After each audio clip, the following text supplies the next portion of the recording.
Logo a seguir, compeliu Jesus aos seus discípulos a embarcar e passar adiante dele para o outro lado enquanto ele despedia as multidões.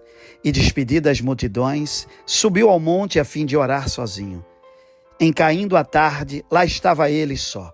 Entretanto, o barco já estava longe, a muitos estádios da terra, açoitados pelas ondas, porque o vento era contrário.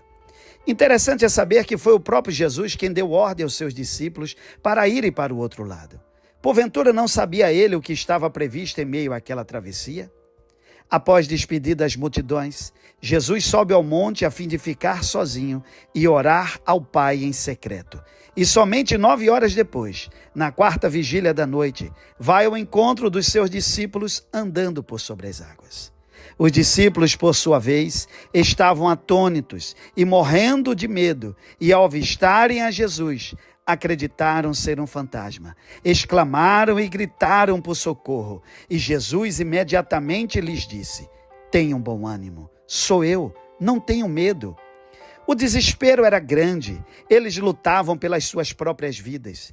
As ondas se arremessavam contra o barco, os ventos contrários os impediam de avançar, correndo eles o risco de naufragar.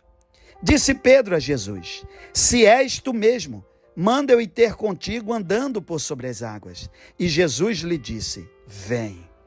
Tinham 12 discípulos no barco, mas somente Pedro se entregou à condição de viver a mesma posição que Jesus estava, andando por sobre as águas.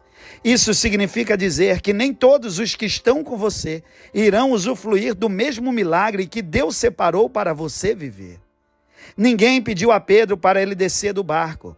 Ele enxergou-se na condição e deu passos naquela direção. Ele já tinha uma palavra daquele que opera em nós e através de nós. Pedro andou por sobre as águas e, passado o tempo, duvidou, teve medo, olhou para a força contrária dos ventos e começou a afundar.